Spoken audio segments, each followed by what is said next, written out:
This chapter is another one of the pretty challenging ones.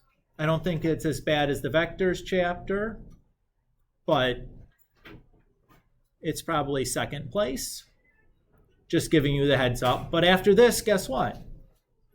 It should be pretty smooth sailing for the remaining part of the semester. You'll see a lot of topics that if you felt very comfortable in Algebra 2, you should feel very comfortable kind of sailing on in. We'll rehash, rational functions and logarithms and exponentials and polynomials and things that we've kind of already hit on pretty hard last year. We'll see these things a little bit again with a little bit of tack on, but should be pretty good. So that's good, right? Yay! All right. Well, that's assuming, and again, that's assuming that we don't get into any of the the supplementary things that, like if we've gotten through everything, we can add on and do some other things that are, whatever at the end. But anyways, today we're going to be talking about, in this chapter is about parametric and polar functions. Today we're going to be talking specifically about parametric functions.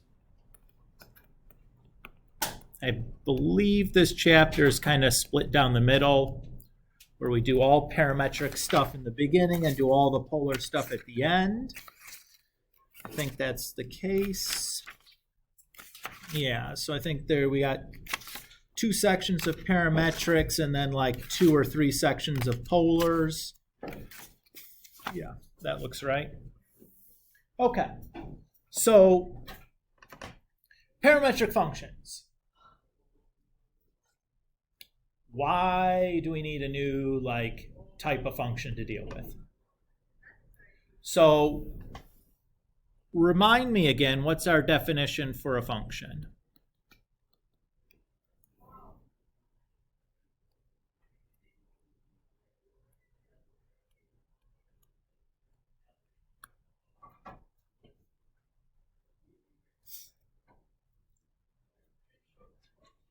This is something where it's have x's,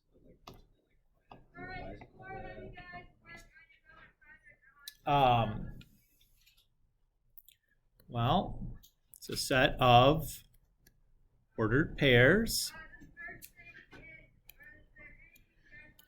where every input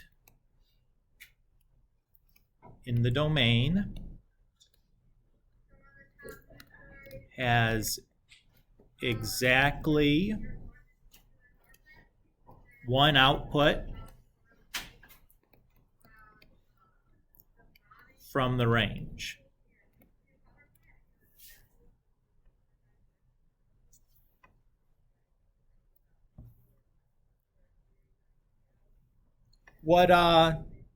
So when we talked about functions like this, what was one way that we checked to see if something was a function or not?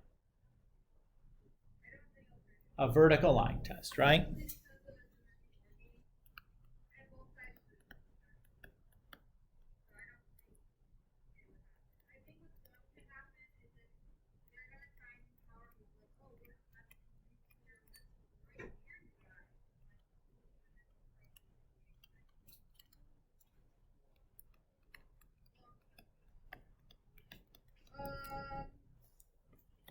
So previously we said that things like a circle was not a function.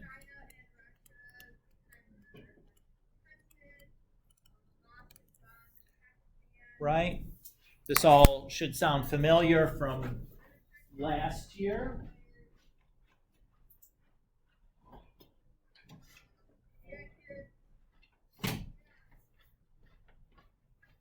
But what if we wanted to make something like a circle a function, but still fit the definition that we gave above? Blake? Use a different use a different kind of graph? What if I still want the graph of a circle to represent a function using the definition that we've stated here?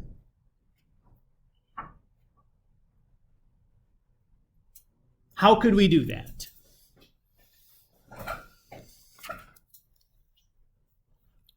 Well, we're going to need to have a new kind of input.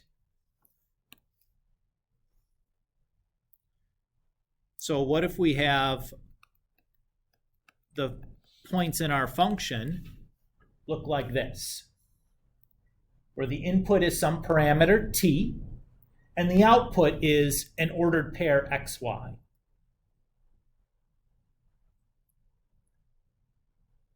As long as one t doesn't go to two different points, that's still going to represent a function in our definition that we stated above. But the points that we make could certainly fail a vertical line test. This is the idea behind a parametric function.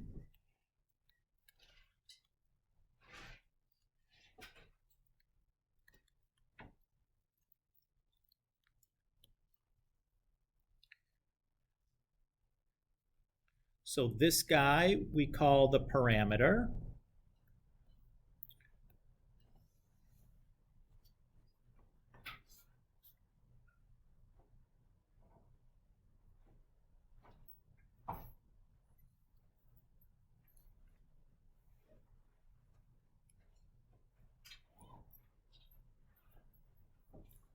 So for example, let's say that we have the function f of x, which is equal to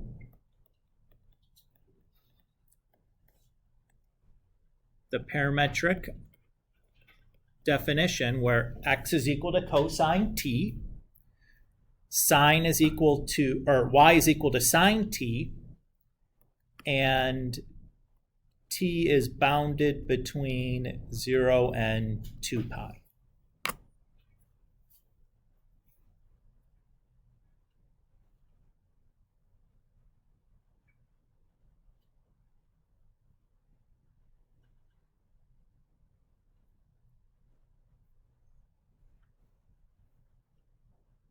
What is this going to generate?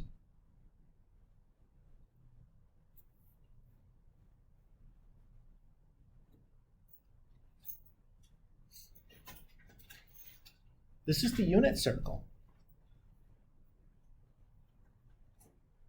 The x-coordinates are the values of cosine for the angles from 0 to 2 pi, and the y-coordinate are the values of sine from 0 to 2 pi.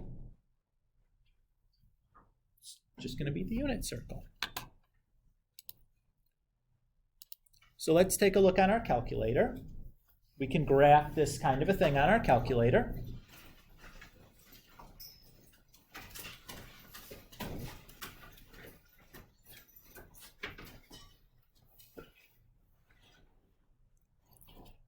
So the first thing I'm going to do is I'm going to go into the mode. For this specific example, I suppose I should change it to radians. But more importantly, I want to change the mode from func to PAR for parametric. Everybody got that handled?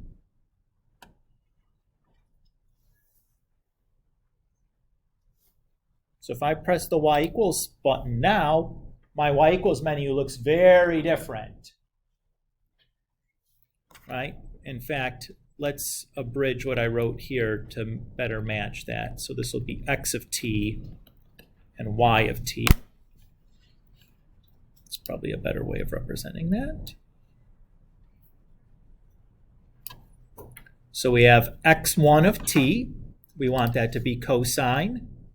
And if I hit the variable button that had previously given us x's in function mode, notice that it's automatically giving me t's now, because t is the independent variable, or the standard name for the independent variable in parametric mode.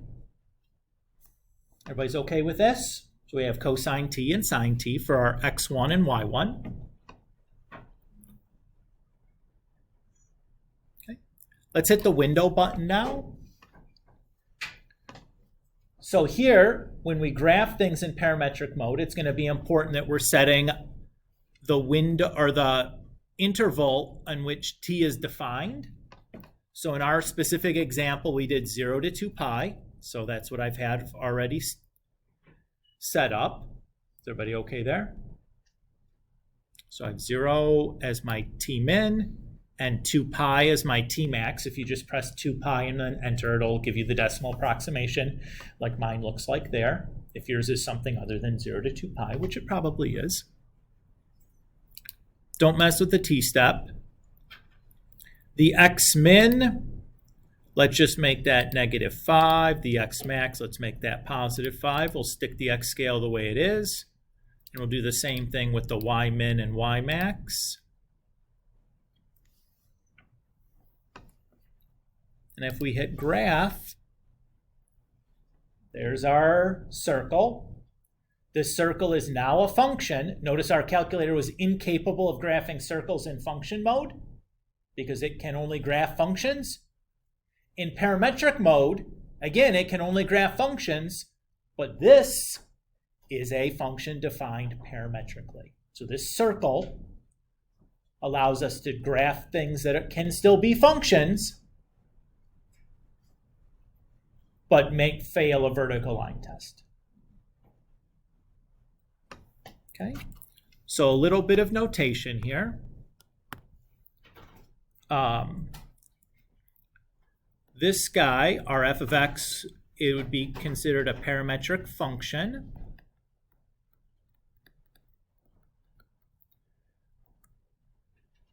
These two guys would be parametric equations.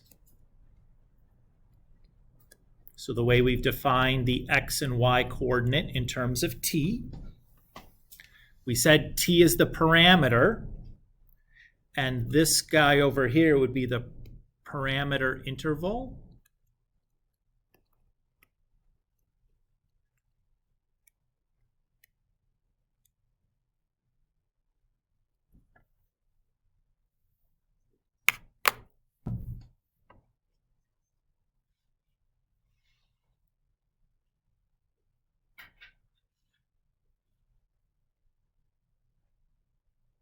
So just as a little bit of vocabulary, so that when we talk about parts of a parametric function, we have a way to talk about these things so that we're all on the same page. Okay, let's do another example. This example I want to do is just going to illustrate how important that, that parametric interval is.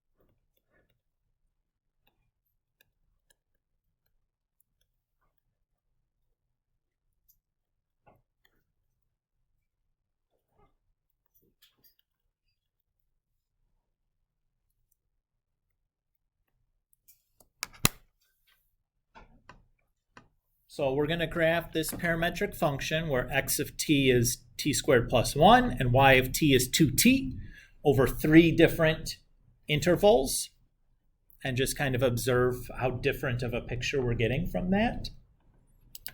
So I'm just going to go back into the y equals menu, and I'm just going to change my function to be t squared plus 1 for x, and then 2t for y.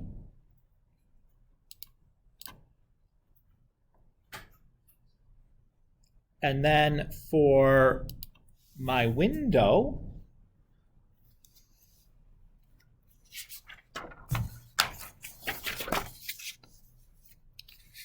I'm going to change my T-min to fit this first interval.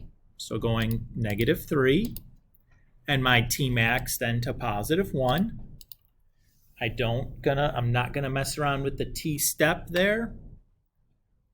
And then I'm gonna make the X and Y mins and maxes -10 to +10, just like a standard window there.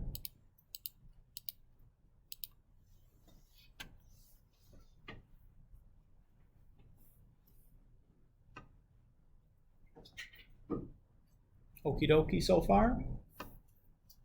Now I'm going to hit graph and take a look at what this looks like.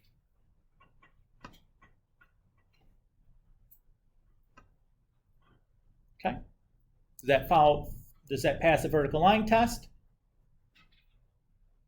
No. Is it still a function? Yes. Yeah, so it's a parametrically defined function, but it's still a function, still fits that general definition. Okay. So what if I change my interval from -1 to 2?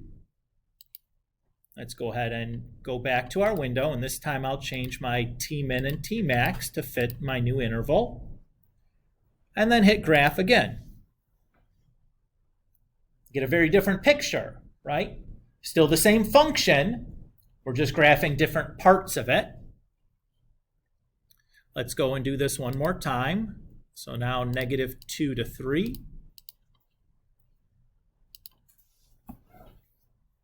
There's another very different picture.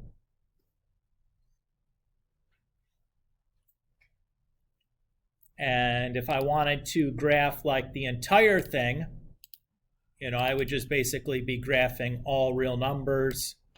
So I do like -1 times 10 to the 99 and +1 times 10 to the 99. No, it didn't like that, did it? It's probably just saying that's too big. I'll just do 1,000. That's a good enough proxy.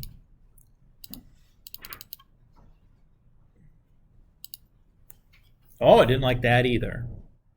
Interesting. I'm surprised there.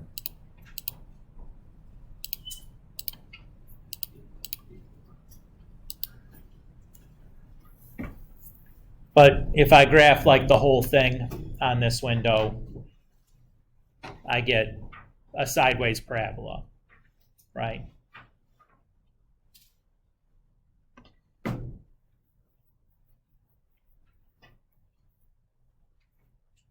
Okay. Are we feeling okay with at least what these parametrics are representing? It's basically the same thing. It's just a different way of kind of thinking about how to graph this. Or basically we're defining the X and Y coordinates independent of each other based on some new third parameter.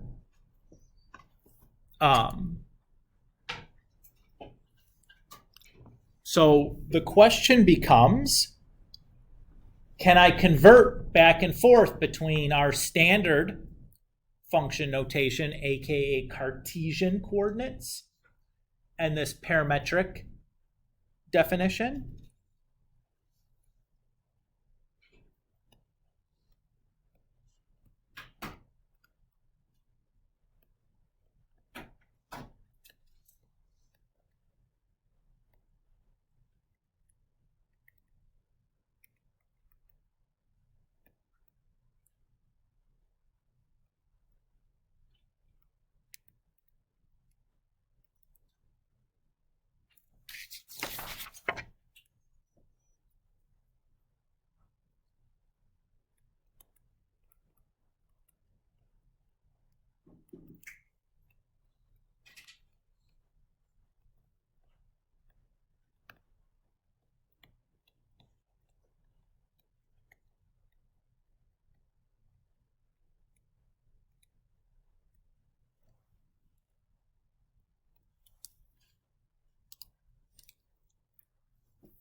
So the answer to this is yes. Typically the instruction that you'd get going from parametric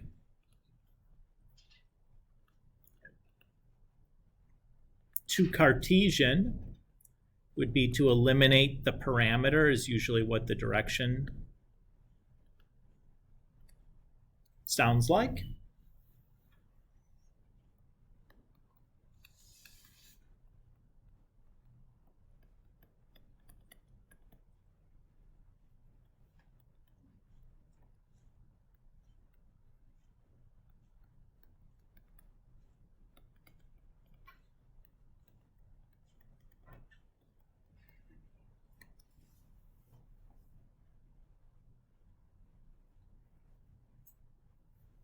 So let's say this is our parametric function here, where x of t is 2 minus 3t, and y of t is 1 minus t.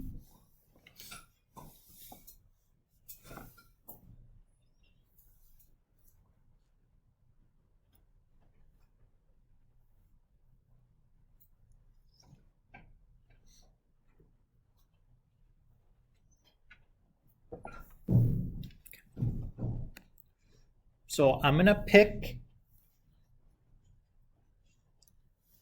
the x parametric equation and say, okay, well, x is going to equal 2 minus 3t. And I'm going to rearrange that to get the t by itself.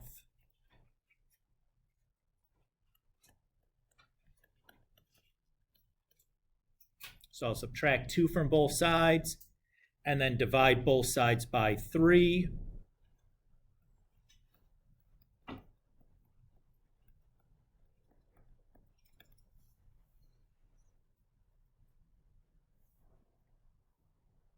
Everybody's okay with that? So there's t defined in terms of x. What I'm going to do then is I'm going to take my y parametric equation and say y equals 1 minus t.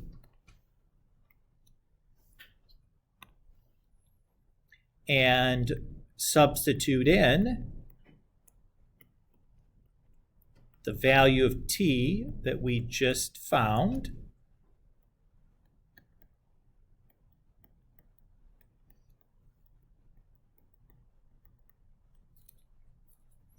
And when I combine some like terms there,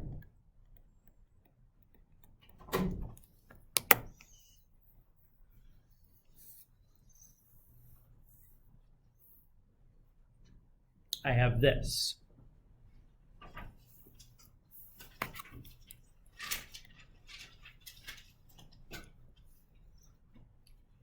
Now, I have to be quite careful here, because the domain and range of this function are often, in fact, not obvious.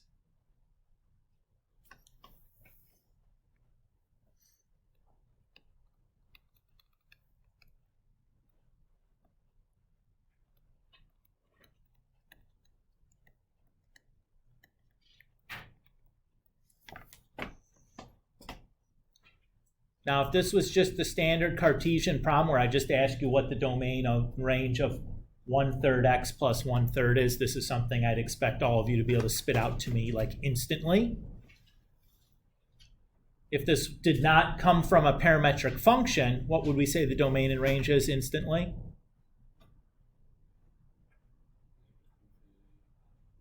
Yeah, all real numbers for the domain and range, right? You have arrow pointing down and one arrow pointing up connected in between, right? Everybody's cool? But because it comes from a parametric function, this is not necessarily the case. So to do the domain, I have to look at the function x of t equals 2 minus 3t, where t is any real number.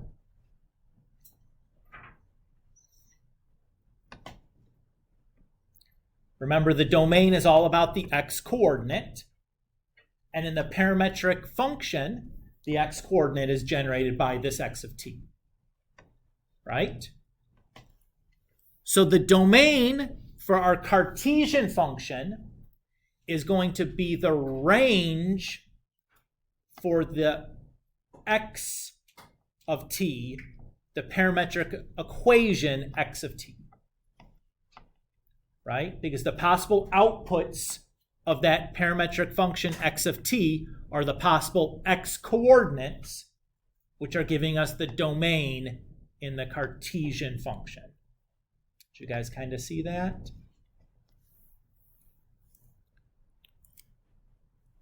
So the range of this function is going to be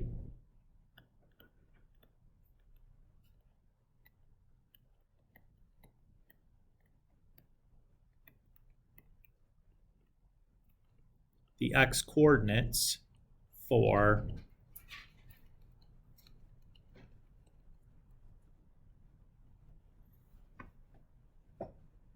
this.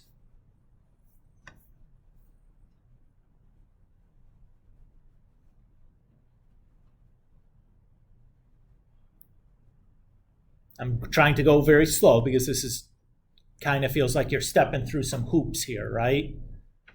It's a little bit tricky. So we're trying to go slow and give everybody a chance to process what I'm saying. And I'm taking some longer pauses than usual because I know this is not trivial, what we're trying to do here. Okay. So if I have a function whose domain is all real numbers and it's a linear function, what does the range have to be? All real numbers. Also has to be all real numbers, right? The linear function is defined on everywhere on the x. You're going to get everything up and down as well. Everybody agree with that?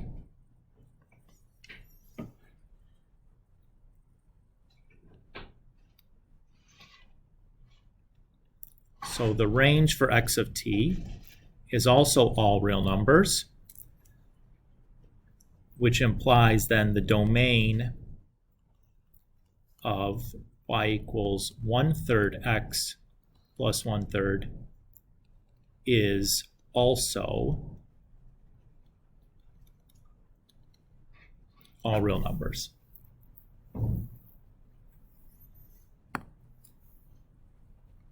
Now let's just say hypothetically, to show you how this would be different, let's say that our interval for the parameter, instead of being all real numbers, was -5 to 2.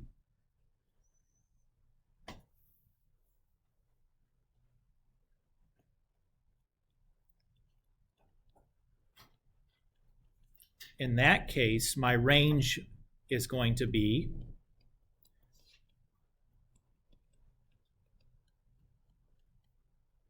coming from the endpoints of my linear function, because our linear function is always, well, in this case, is decreasing, right? The range of that linear function is just going to come from the two endpoints of the domain. Does everybody agree with that?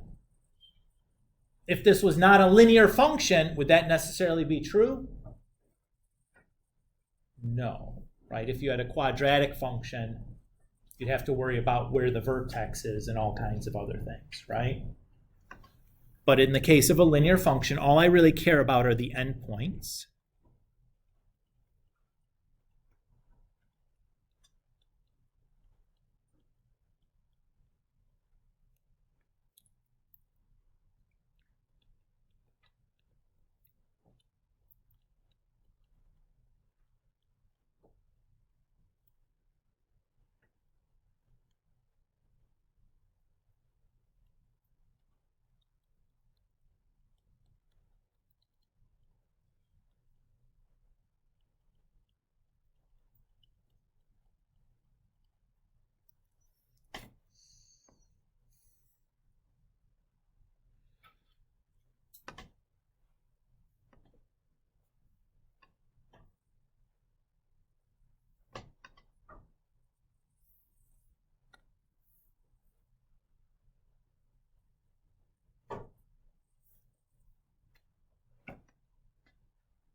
Does that feel okay so far? Just trying to illustrate to you how the interval for the parameter is going to affect the domain and range for our Cartesian function. Right? So let's talk about the range now. To calculate the range, that's all about the y-coordinate.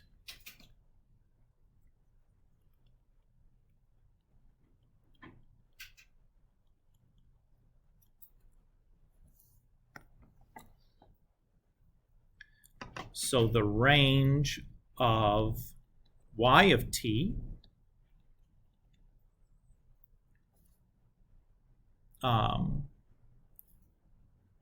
is the y-coordinates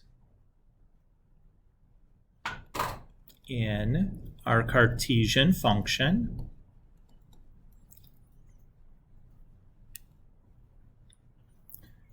And again, since this is a linear function whose domain is all real numbers, we know the range of y of t is also all real numbers. Therefore, the range of our Cartesian function is also all real numbers.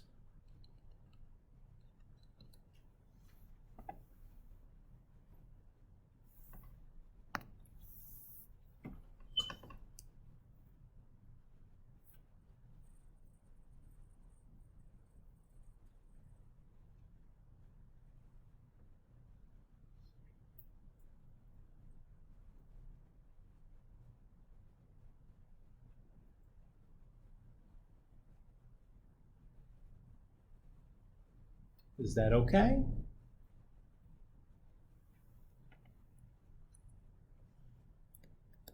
Now let's say we had that same hypothetical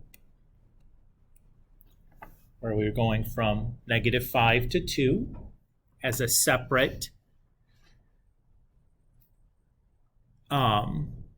interval for the parameter.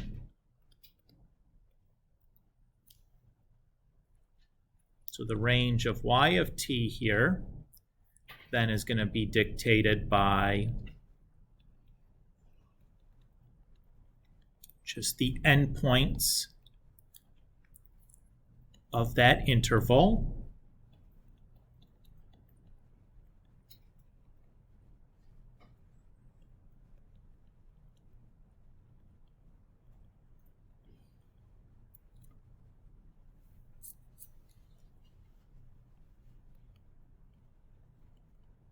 So the range of my Cartesian function then would be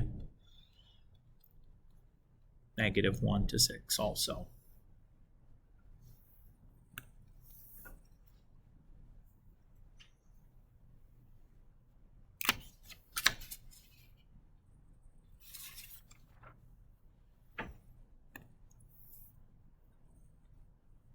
I want to reiterate here that when we're writing our interval, we always write the smaller number first, right? Just to reiterate that, that's easy to kind of forget. Even though we found the 6 first, we always write the -1 first in our interval because it's smaller than the 6. The order of those do matter, right? Let's do another example of the same thing, just to kind of practice this, because again, not trivial what we're doing, right? A little bit of practice, it'll feel more familiar, but this is the first time we're doing something like this, and it's really kind of higher level theoretical, where you're like walking through a couple of different definitions and really having to grapple with like, what is this parametric function really representing, and not just pushing symbols around, right? You have to really think about the definition. And that's not easy, right? Especially at 9:50 on a Friday. So let's do another example. We'll walk through this again. And I'll throw in a couple of more things.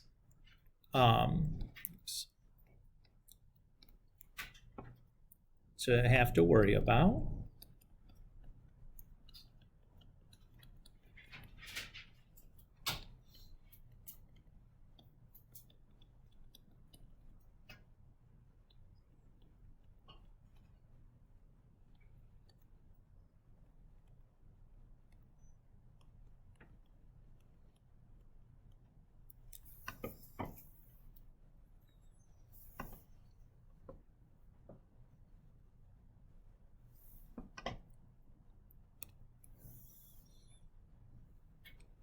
Okay. So when I look at this example, there's two things that should jump out to you as being different than the previous example that we're definitely going to have to account for. The first is that one of our parametric equations is not linear. That's kind of a hassle, but we can deal with that. The other is that my interval on the parameter, one end is an open interval and the other end is closed. Right? If I think about that on the number line, the -2 would have the open circle on it. We'd call that an open interval. And then the +4 side would have a filled in circle, so we call it closed. Is everybody okay with that? So we're going to have to definitely pay attention to those two things, because as of right now, it's not totally obvious how that's going to impact things. But we'll start by just eliminating the parameter. So I'm going to take the parametric equation for x and just solve that for t.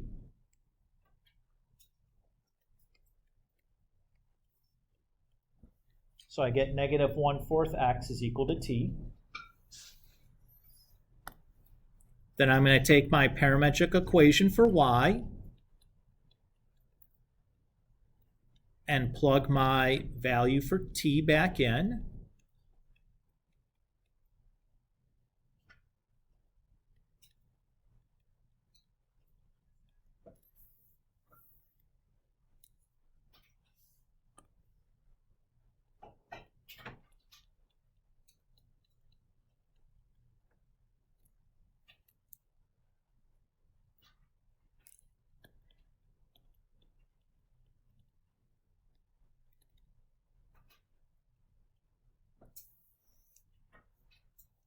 Is everybody okay with the simplifying that I did there to get the +1/8?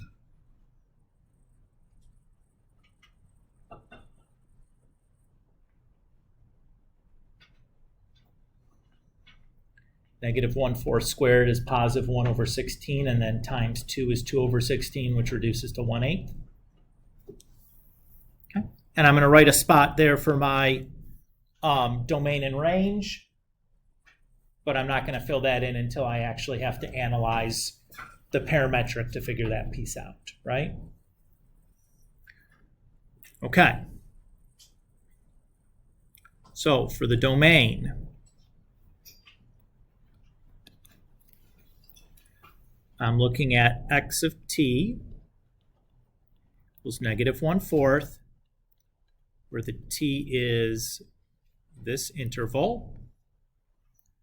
What type of function is x of t?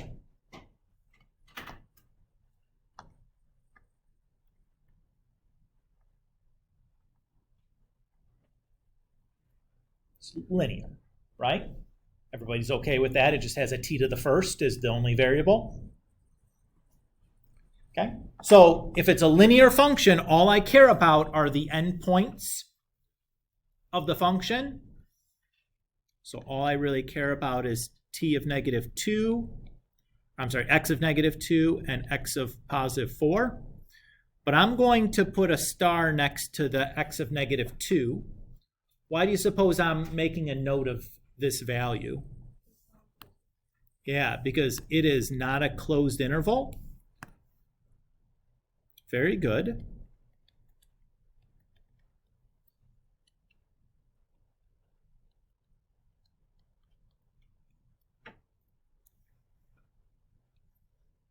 So this tells me that x of t is part of the interval from negative 16 to 8. Should the negative 16 get a bracket or a parenthesis?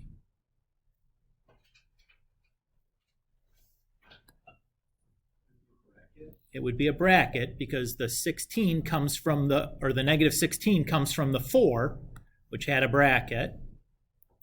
Should the 8 get a parenthesis or a bracket? Parenthesis. The negative 2 has a parenthesis, which is what generates the 8. So that's why that one's going to get a parenthesis.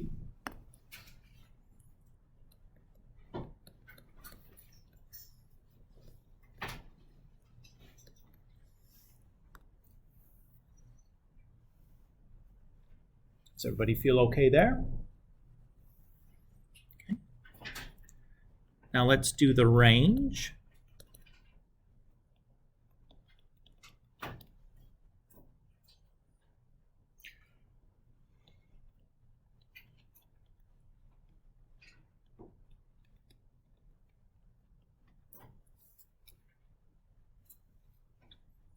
Okay.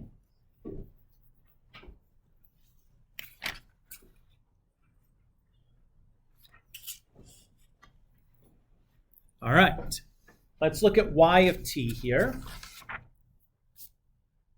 What type of function is y of t?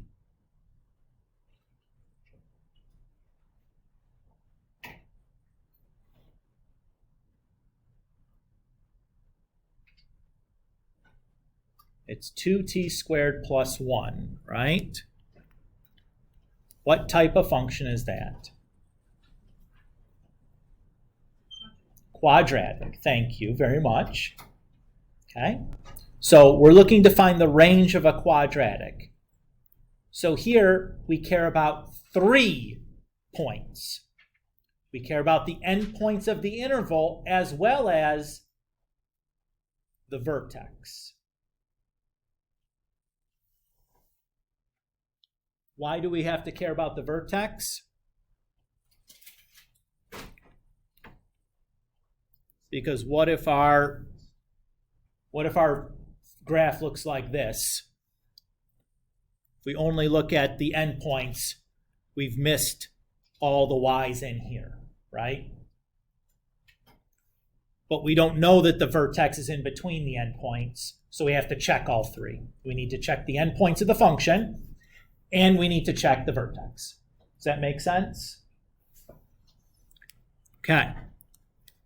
So the endpoints are easy to do.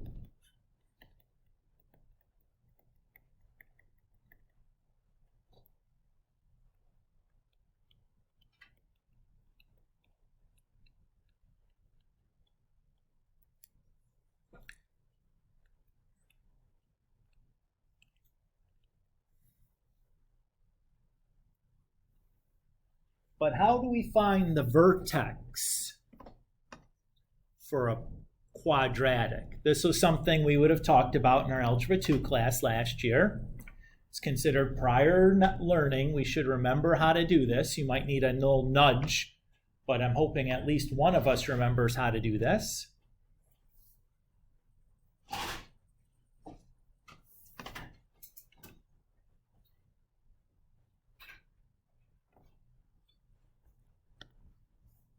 Anybody?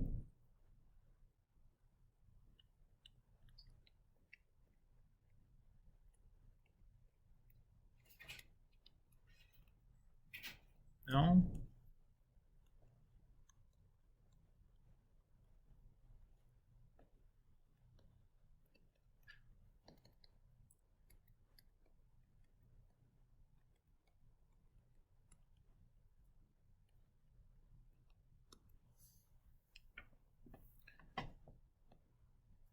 So for some quadratic function, ax squared plus bx plus 1, plus 1, plus c.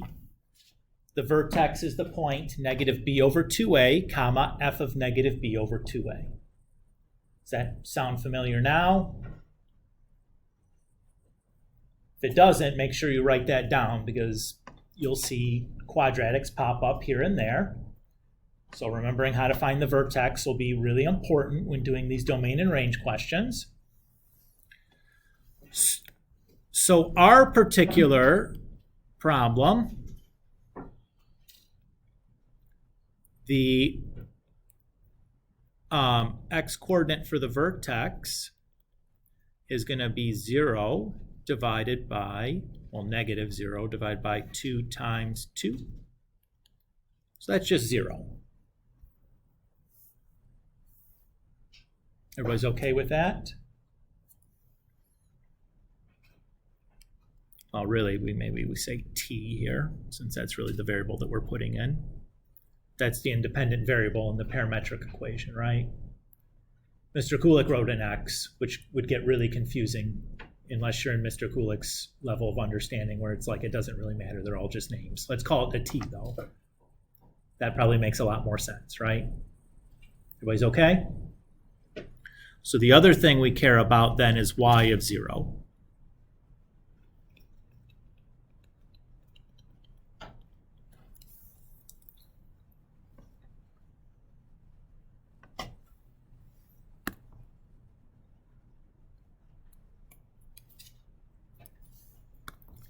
So my range then for y of t is going to come from the minimum of those three numbers, 9, 33, and 1,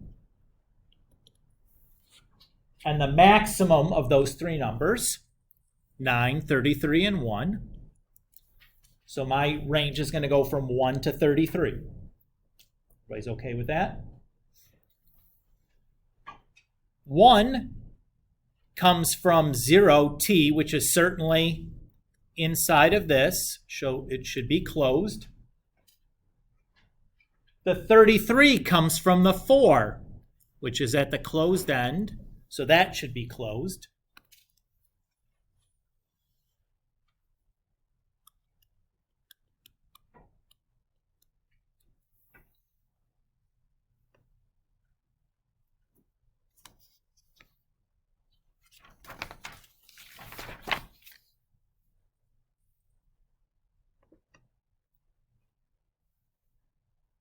Does that feel okay?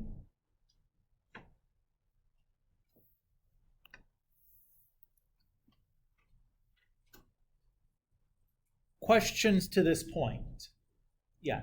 How did you find whether you used brackets or parentheses for the range again? Sure. So I'm looking at where these numbers, where the inputs come from. So because 0 is in between -2 and 4, the 1 would get a bracket. Because 4 comes from the endpoint with a bracket, 33 would get a bracket. If we had used 9, because 9 came from the endpoint with the parenthesis, 9 would have needed a parenthesis. But we're not using 9. Ooh.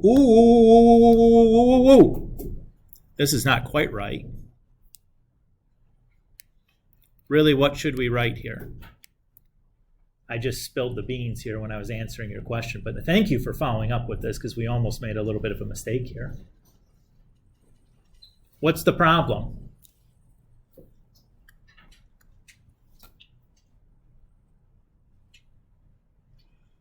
What's the problem with that 9?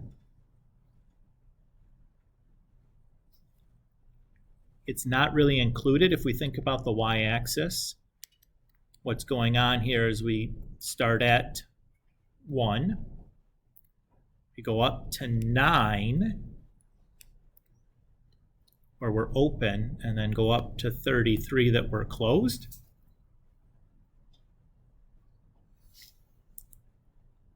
So really, we should write this as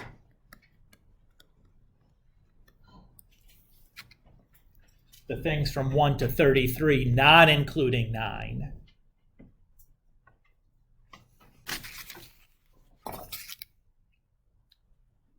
Thanks, Luke. That was a good question you asked, because it made Mr. Kulik catch his mistake that he had made, because he just was like, all I care about are the upper and lower bounds. It's like, oh, no, you can't care about just that stuff if there's a hole in the middle. Did you guys see why I had to go back and revise that?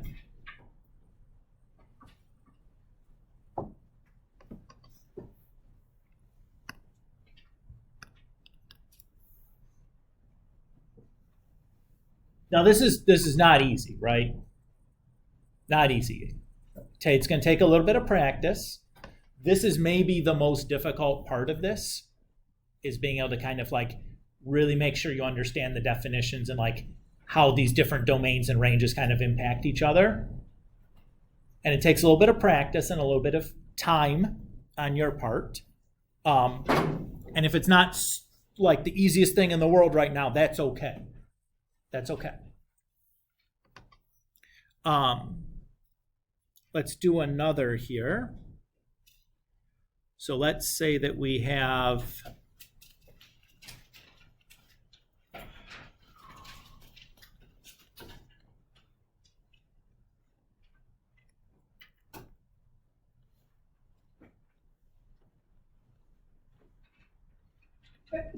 God bless you. You're welcome.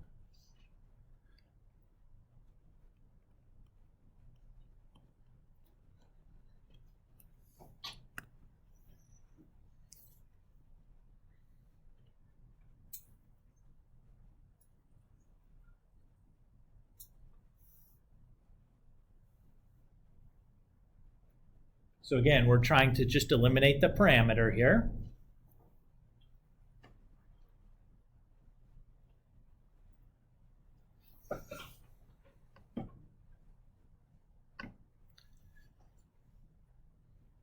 So we might think, okay, we'll just do this the same way that we did before, right? You do this. Okay, well, we'll get the t by itself now.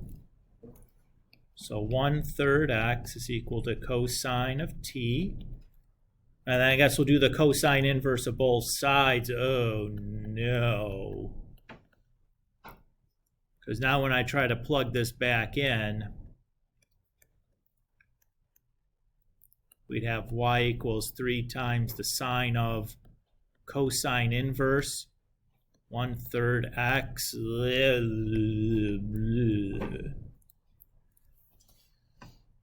Yuckarooskies. What should we do instead? Well, let's just take a look at the graph of this. 3 cosine t. Since it seems quite clear that what we're getting is, if I try to use what I had just done, it's a messy, Mr. Kulik.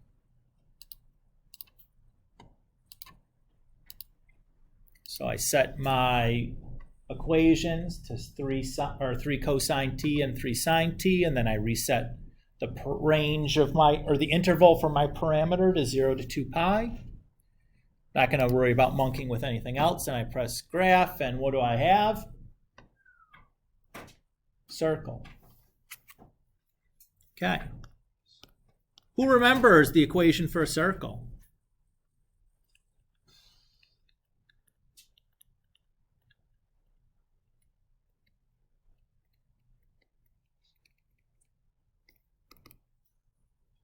Anybody? It's x minus h squared plus y minus k squared equals r squared, where hk is the center and r is the radius.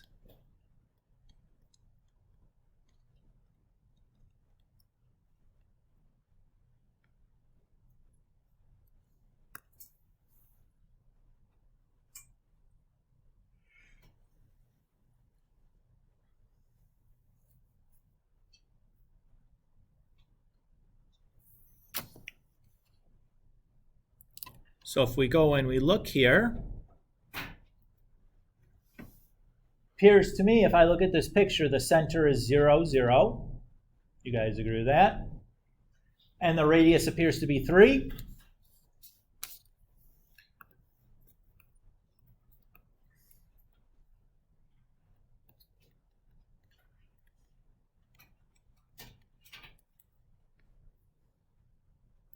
So that would imply that we should just have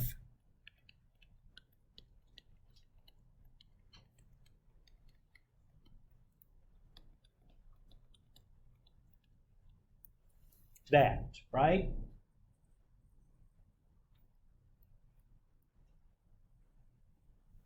Let's just check that quickly. So my x-coordinate is 3 cosine t, and my y-coordinate is 3 sine t. So I just want to check to see if 3 cosine t squared plus 3 sine t squared is indeed equal to 9. 3 cosine t squared is 3, or it turns into 9 cosine squared t. We have 9 sine squared t. Everybody's good there? Notice that there's a greatest common factor of 9 here.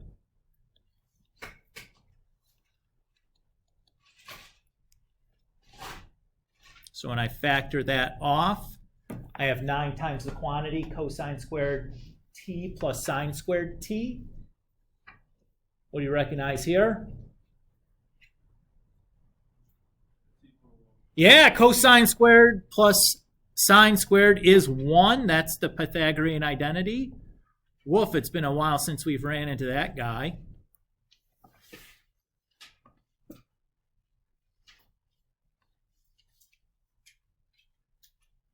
Everybody's okay there? So these ones where you end up with a trigonometric in there, probably it's going to be some kind of a circle shape. So starting with the graph, going, filling in from the picture and then confirming afterwards to make sure that you have it all is probably going to be the easier way to do that. Okay. So we've talked about going from parametric to Cartesian. Let's talk about the other way.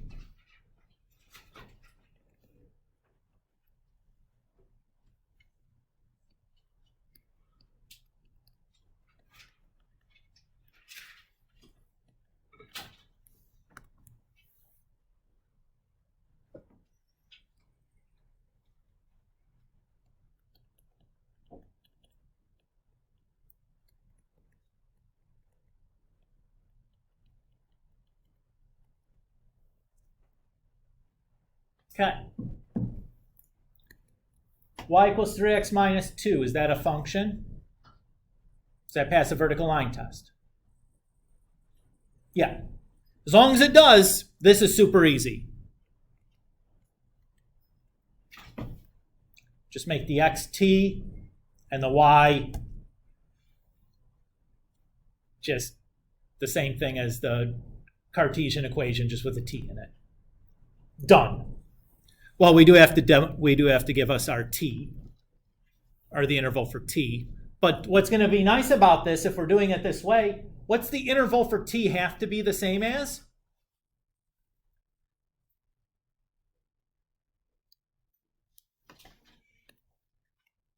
If x of t is just t, then the interval for t has to be the same as the domain from your Cartesian function. In this case, the domain for 3x minus 2 is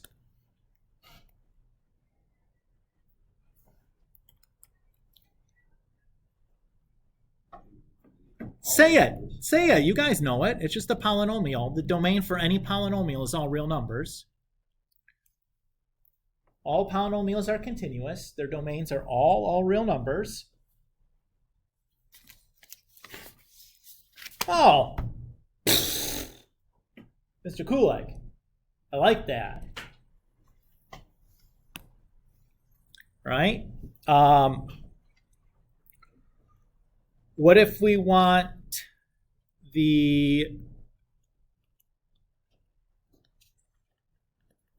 line through the points 3, 9 and negative 5, 2?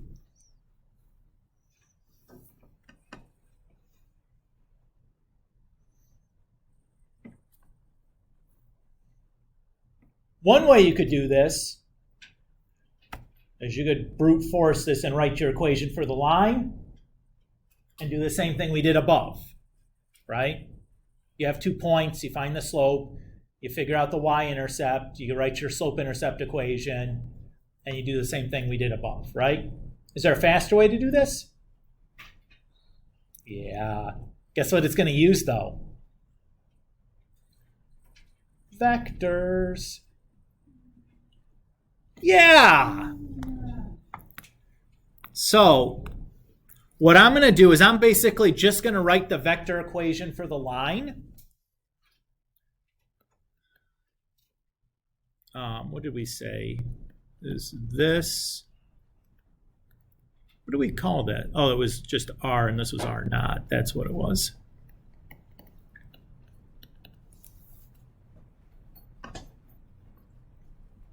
Everybody remember that, the vector equation for a line? Remember, V is just the head minus tail. And it doesn't matter which one we make the head and which one we make the tail.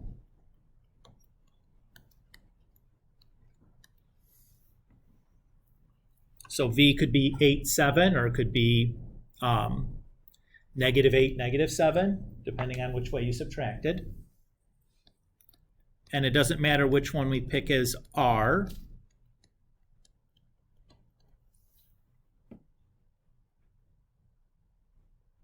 Everybody's okay with that?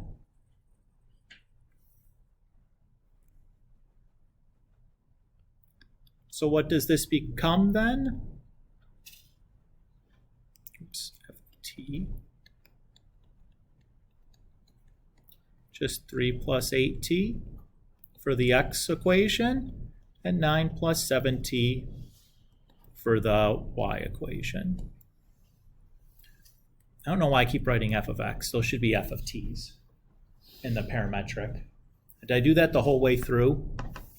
Ay, Mr. Kulik.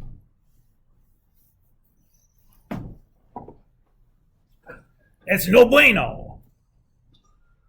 Get your notation squared away. Yeah. So again, do you have to do it this way? No. You could brute force your equation for a line like you would in an Algebra 1 class and do the same thing we did before. That's fine.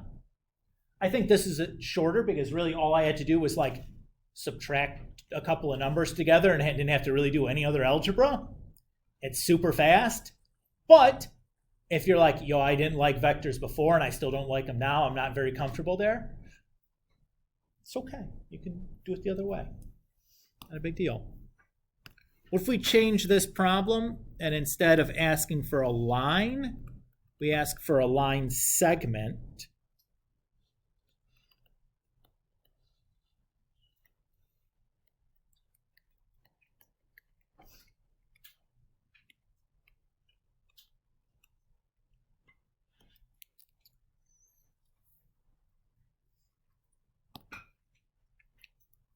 So the segment piece matters a whole heck of a lot to us.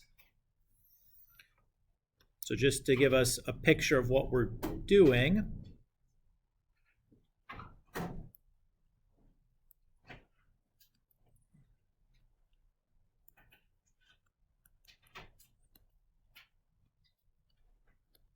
that's what we're looking for, right?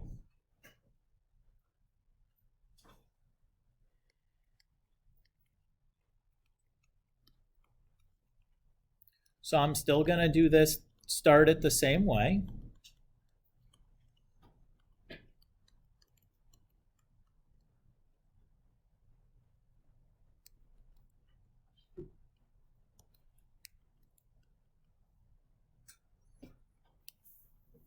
Everybody's okay with that?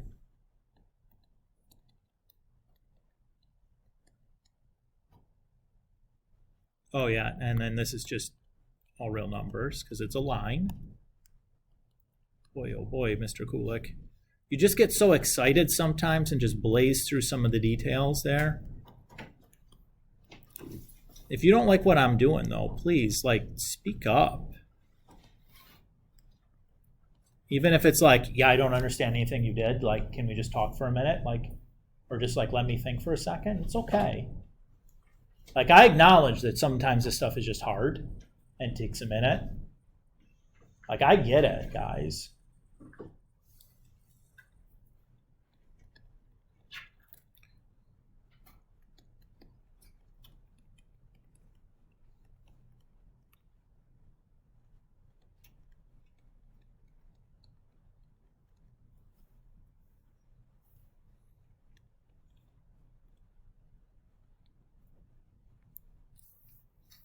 The tricky part about this one is figuring out the ends. But it's not so bad. So all I need to do on this is, oh yes.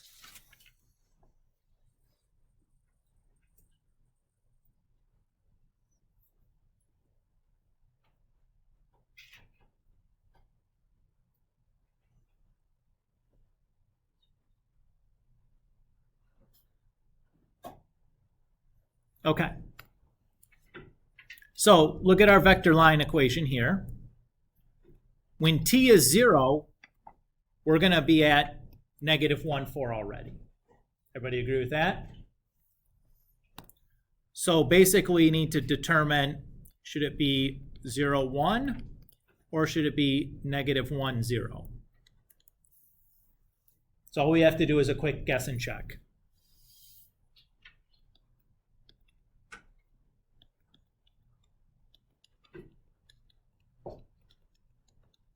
If I do 1, I get -1 plus -7, that's -8.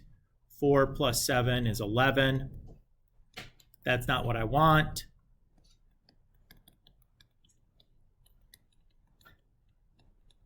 If I do -1, I have -1 plus 7, which that's 6. And then 4 minus 7, that's -3. That is what I want. So -1, 0.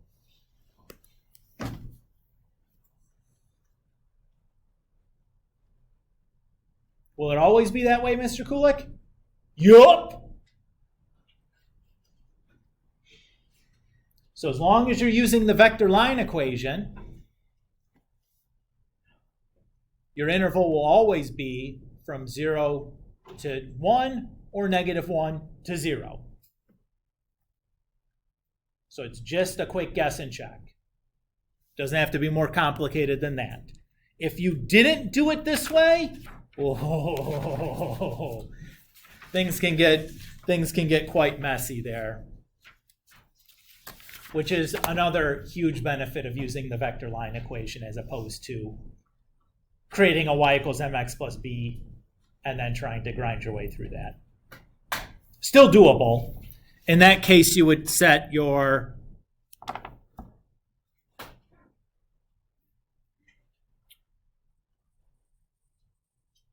I think it would involve solving a system of equations. It would get messy. I'd probably not want to do it that way. Let's stop here. That was the end of the first section, believe it or not. I know. It was a lot. Good news is the assignment that I'm giving you isn't due Sunday. It's due next Sunday. And we have 2 virtual days next week. So, should be okay. Let's say we got,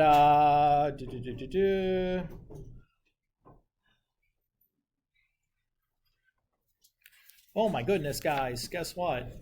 You're going to be mad at me.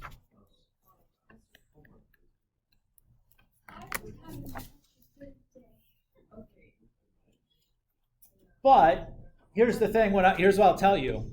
Next week, what do we have? We have 1 class day in class next week, right? Because we have virtual days Thursday and Friday. because of conferences. Okay, no homework quiz next week. My plan on Tuesday is the day that we meet, will be to do just lectures. And I'm not going to do anything on the virtual day. I'm going to tell you to work on your homework. That's going to be your virtual day assignment. So it's just going to be like, we're going to do some lecture, and then I'm just going to ask you to work. Do some work. Whatever you need to catch up on, whatever you still need to work on, we'll just do some work. And in fact, we'll probably just try to do the next section, which is not massive, and deal with some questions, and that'll probably be good. And the next section's problem set is considerably shorter than this one. I think it's like 10 problems maybe. Not even. So that sounds pretty good.